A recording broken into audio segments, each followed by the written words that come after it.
Aujourd'hui, dimanche 3 novembre, nous entrons dans la 31e semaine du temps ordinaire. L'Église nous propose de réfléchir sur l'essentiel de la loi de Moïse. Quelle est au juste la volonté de Dieu? L'Évangile nous invite à relire notre vie à la lumière de l'amour véritable que nous avons pour Dieu et pour les autres. Évangile de Jésus-Christ selon saint Marc. En ce temps-là, un scribe s'avança vers Jésus pour lui demander: quel est le premier de tous les commandements? Jésus lui fit cette réponse: voici le premier. Écoute, Israël, le Seigneur notre Dieu est l'unique Seigneur.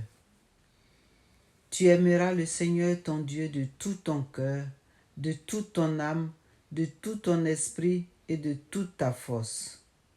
Et voici le second: tu aimeras ton prochain comme toi-même. Il n'y a pas de commandement plus grand que ceux-là.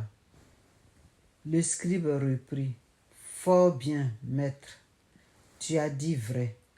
Dieu est l'unique et il n'y en a pas d'autre que lui. L'aimer de tout son cœur, de toute son intelligence, de toute sa force et aimer son prochain comme soi-même vaut mieux que toute offrande d'holocauste et de sacrifice. Jésus, voyant qu'il avait fait une remarque judicieuse, lui dit: tu n'es pas loin du royaume de Dieu.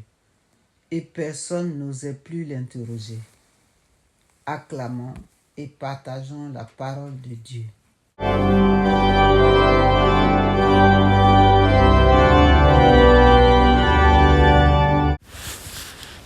Méditation.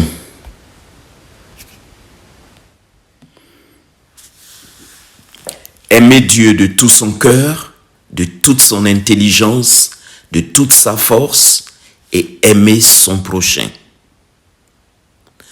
Voulons-nous être en accord avec Dieu sur terre? Il nous faut l'aimer et aimer son prochain. Tout est dit. Il n'y a pas de commandement plus grand. Ils sont déjà inscrits dans l'ancienne alliance avec les hommes, dans l'ancienne alliance de Dieu avec les hommes. Aimons Dieu, c'est lui accorder son cœur, tel que prié dans le psaume 17. Je t'aime Seigneur, ma force, Seigneur mon roc, ma forteresse, Dieu mon libérateur, le rocher qui m'abrite, mon bouclier, mon fort, mon arme de victoire. Donc aimer, c'est se tourner totalement vers Dieu. Aimer, c'est le louer et lui accorder sa confiance, comme le chante ce même psaume 17. Louange à Dieu quand je fais appel au Seigneur. Je suis sauvé de tous mes ennemis. Vive le Seigneur, vive mon rocher. Aimer Dieu, c'est souhaiter avec ce psaume que toutes les nations connaissent et reconnaissent Jésus, son Messie éternel. Qu'il triomphe le Dieu de la victoire, qu'il donne à son roi de grandes victoires, qu'il se montre fidèle à son Messie. Aimer Dieu donc, c'est lui disposer son cœur, rechercher sa volonté. Que faire pour lui être agréable? Que faire pour que ce qu'il accorde à notre terre soit respecté, entretenu? Que faire pour que la vie humaine, la vie qu'il nous donne, croisse dignement? Que faire pour que la nature, que les animaux, que les végétaux soient respectés?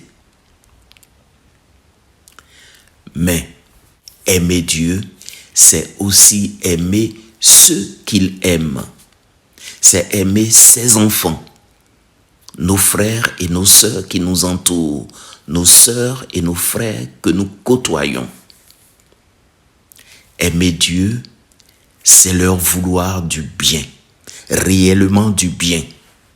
Mettre tout en œuvre pour leur bien-être physique, moral et intellectuel tant que nous pouvons.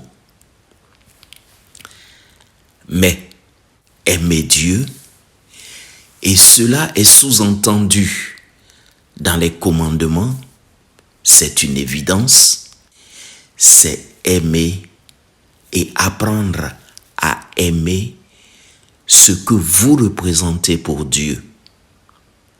Appréciez votre personne. Comment voulez-vous aimer efficacement et positivement les autres si vous ne vous aimez pas vous-même? Sachons apprécier la chance que nous avons de vivre. Sachons aimer, nous aimer tels que nous sommes. Sachons entretenir, nous soigner et augmenter pour Dieu les talents reçus de lui. Profitons pour aider les autres à faire de même.